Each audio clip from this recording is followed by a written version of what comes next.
Hello everyone, ICT virtual classes में मैं योगेश खेमनी आपका स्वागत करता हूं। तो जैसा कि आप जानते हैं, हम लोग यहाँ पर पढ़ रहे थे force on a current carrying conductor in uniform magnetic field की। किसी मैग्नेटिक फील्ड में जब करंट कैरिंग कंडक्टर को आप रखोगे तो उस पर कितना फोर्स लगेगा। तो मान लीजिए ये कोई करंट कैरिंग कंडक्टर है जिसके अंदर करंट आई दौड़ रहा है, एल इसकी लंबाई है। तो इस पे फोर्स लगता है I B L sine theta. Sine theta angle होता है इस लेंथ ऑफ द कंडक्टर और मैग्नेटिक फील्ड के। तो आई क्या है हमारे पास, current flowing through the conductor, B है मैग्नेटिक फील्ड और एल है हमारे पास लेंथ। यानी कि अगर हम देखें कि थीटा की वैल्यू जो है, अगर यहाँ पर थीटा का मान हम यहाँ पर देखते हैं कि 90 डिग्री है और 0 डिग्री है, तो क्या होगा। तो अगर थीटा का मान यानी कि एंगल इन दोनों के बीच 0 होता है, यानी कि length of the conductor is placed parallel या the conductor is placed parallel to the magnetic field, तो थीटा की वैल्यू हमारी 0 डिग्री हो जाएगी। और 0 डिग्री होने पर साइन 0 0 हो जाएगा, तो फोर्स मिनिमम हो जाएगा। वहीं पर अगर हम बोले कि कंडक्टर को हमने 90 डिग्री यानी कि परपेंडिकुलर रखा है, तो फोर्स मैक्सिमम होता है आई बी एल। तो इस तरीके से हम क्या कर सकते हैं, इसकी कैलकुलेशन कर सकते हैं। ये बात आपको ध्यान में रखनी है, ठीक है। सिंपल सी बात है। नाउ आज हम जो बात करने जा रहे हैं वो बात करने जा रहे हैं फोर्स बिटवीन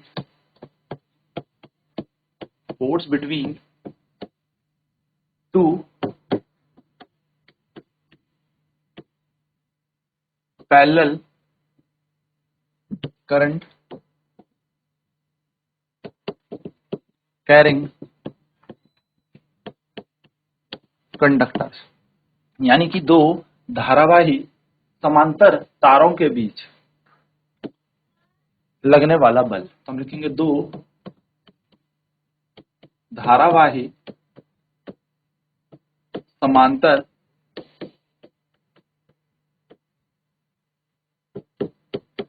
तारों के बीच लगने वाला बल। तो एक्सपेरिमेंटली देखा गया, और एक्सपेरिमेंटली ये देखा गया कि जब ये तार थी हमारे पास, तो दोनों तार, देखो एक तार ये रही, एक तार ये रही, ठीक है। एक्सपेरिमेंटल देखा गया कि इस तार की लंबाई लेट अस कंसीडर एल है और ये दोनों तार आपस में आर दूरी पर है। अगर मैंने इसके अंदर करंट I1 दौड़ाया और इसके अंदर करंट I2 दौड़ाया, तो दोनों में सेम करंट जा रहा है, तो ये दूसरे को क्या कर रहे थे, अट्रैक्ट कर रहे थे। यानी कि यहाँ पर फोर्स था, अट्रैक्टिव फोर्स यहाँ पर फील हो रहा था। लेकिन अगर इनमें में दोनों में अपोजिट डायरेक्शन में करंट जाने लगे, यानी कि विपरीत दिशाओं में इसकी धारा हो, तो ये जो फोर्स था ये रिपल्सिव फोर्स था, यानी कि यहाँ पर इसको एक रिपल्सिव फोर्स दिखा। तो ये एक्सपेरिमेंटल देखा गया कि दो पैरेलल वायर्स हैं, दोनों पैरेलल वायर के बीच अगर करंट सेम डायरेक्शन में जा रहा है, ठीक है ना, तो दोनों तारों के बीच में अगर करंट सेम डायरेक्शन में जा रहा है तो ये दोनों तार अट्रैक्ट करेंगी। और अगर दोनों तारों के बीच करंट अपोजिट डायरेक्शन में जा रहा है, एक में ऊपर जा रहा है एक में नीचे, तो ये रेपल करने लग जाती है। तो यहाँ पर हमारे पास जो नेचर ऑफ फोर्स होगा, अगर हम उसे देखें तो अट्रैक्टिव होगा, आकर्षित बल यहाँ पर लगेगा इन दोनों के बीच, और यहाँ पर लगेगा रिपल्सिव। तो यहाँ पर रिपल्सिव फोर्स होगा इन दोनों तारों के बीच में, ठीक है। चलिए देखते हैं कितना फोर्स होता है, क्या फोर्स होता है। हम लिख लेते हैं let two parallel wires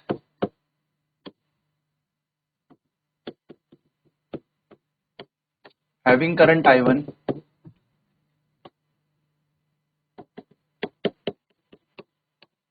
and I2 and of length L, both are separated by distance r। दोनों की दोनों डिस्टेंस r से सेपरेट है, ठीक है। Both are separated by distance r। Let B1 is equals to magnetic field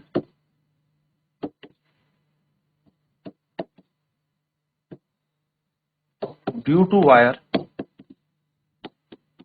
1, ठीक है ना, या मैं बोलूं due to wire having current I1।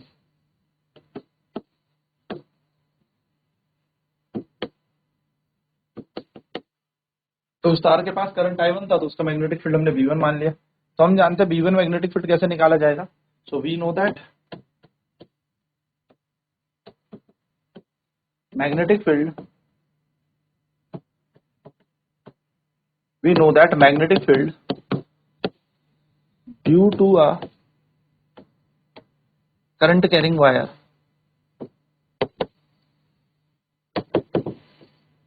इसी करंट कैरिंग वायर से मैग्नेटिक फील्ड कितना मिलता है, वो मिलता है म्यू नॉट I1 अपॉन 2 पाई, और कितनी दूरी पे है, R।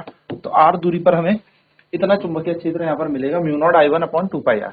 ये हमने पीछे की क्लासेस में पढ़ा है ये फॉर्मूला, ठीक है। चलिए ठीक है, तो ये B1 का मान हो गया। Now force experienced now force experienced by the conductor या by the wire, force experienced by the wire, now force experienced by the wire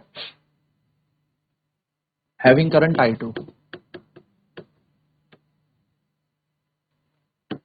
जिनका करंट कितना है I2, तो उस पर फोर्स लगेगा F equals to I2 BL, है ना।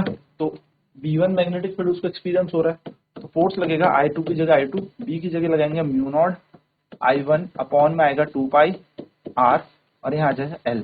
तो अगर हम इसको रीअरेंज करें तरीके से, तो रीअरेंज करके हमारे पास मिलेगा F is equals to mu naught I1 I2 L upon में 2 पाई R। तो F इज इक्वल्स टू आ जाएगा mu naught I1 I2 L upon 2 pi R।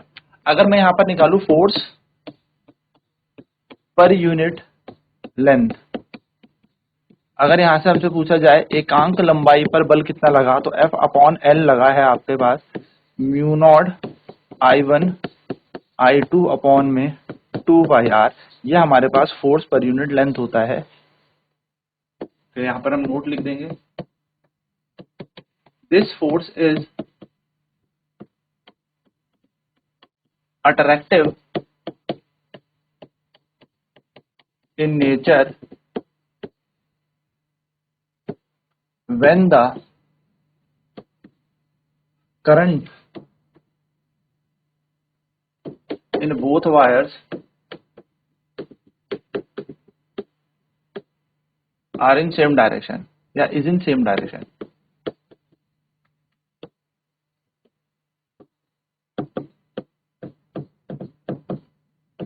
ठीक है, this force is attractive in nature when the current in both wire is in same direction. Next हम यहाँ पे ये कह सकते हैं, this force is repulsive, this force is repulsive in nature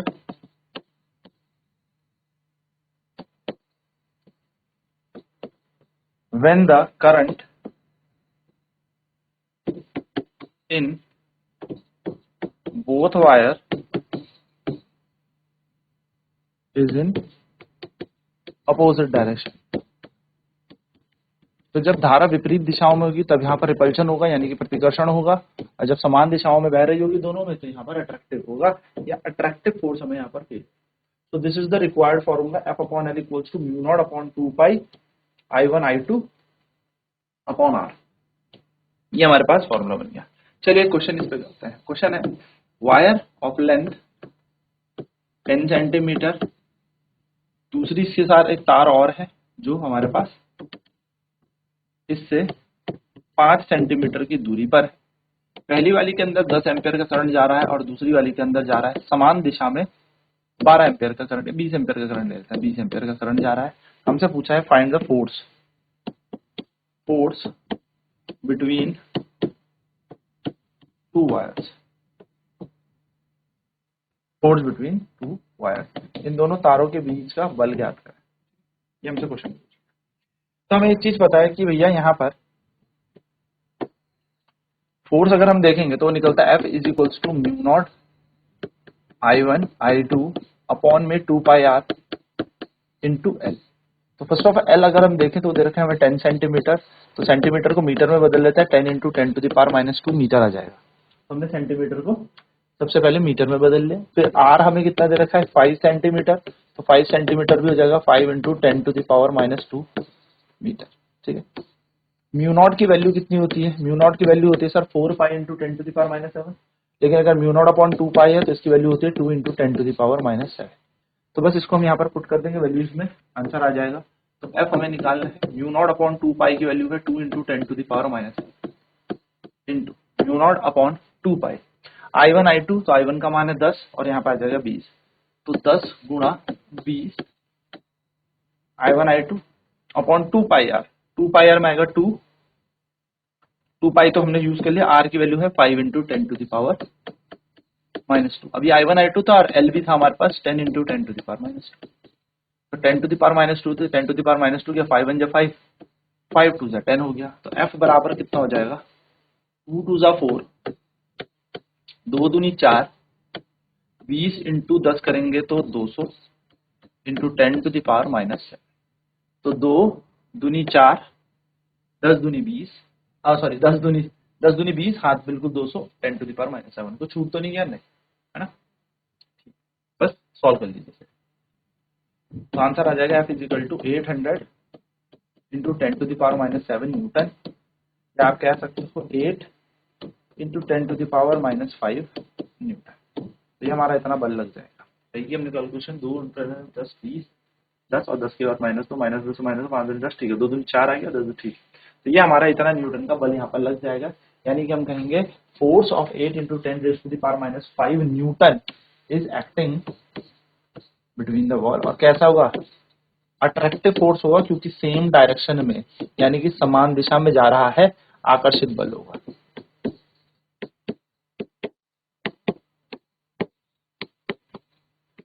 इस बल की नेचर आकर्षित होगा, यानी कि अट्रैक्टिव। चलिए फटाफट से नोट करेंगे, फिर बढ़ते हैं आगे की तरफ।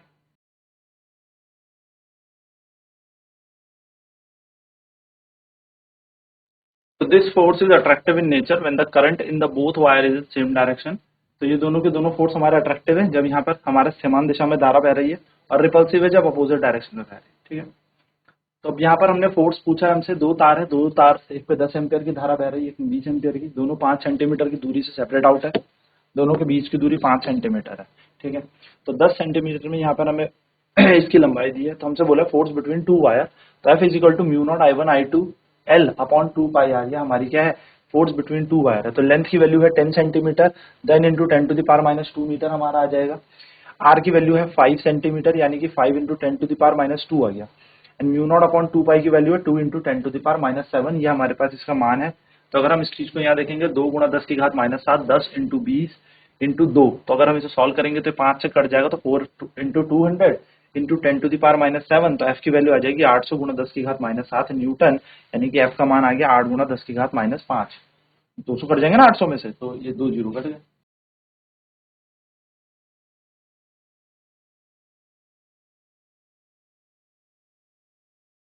यहाँ से एक काम करते हैं, जरा डेफिनेशन ऑफ एम्पियर बनाते हैं, ये आपसे कई बार क्वेश्चन पेपर में आता है। Definition of ampere,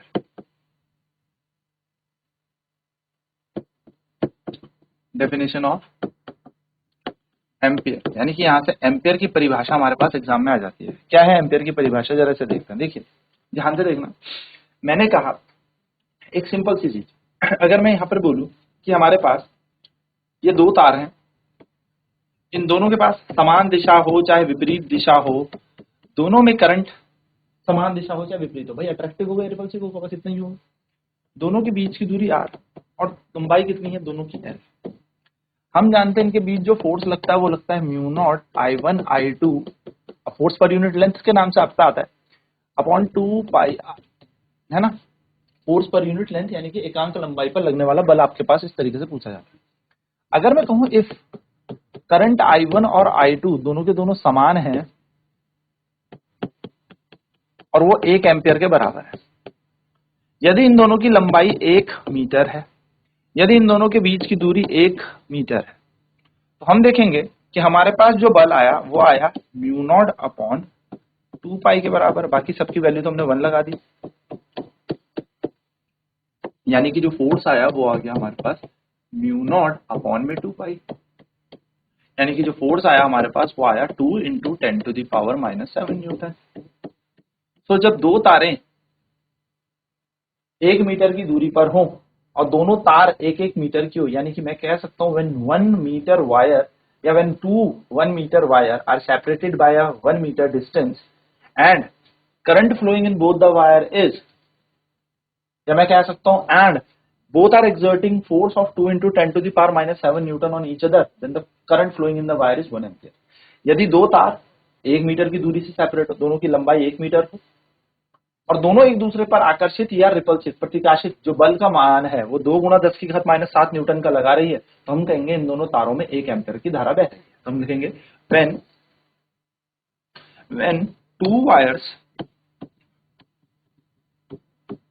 when two wires of 1 meter length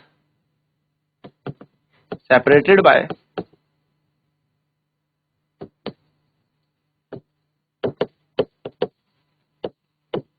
distance of 1 meter exerting force of 2 into 10 to the power minus 7 Newton, exerting force of 2 into 10 to the power minus 7 Newton on attractive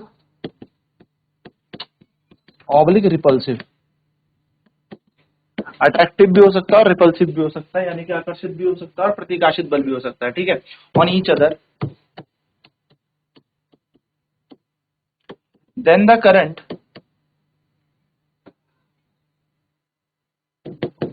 in the wire will be 1 ampere.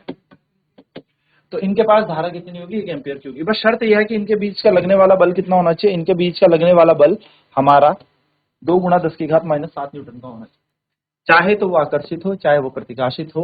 यहां से आपकी definition of ampere बन जाए। चलिए note कर लेते हैं फटाफट से।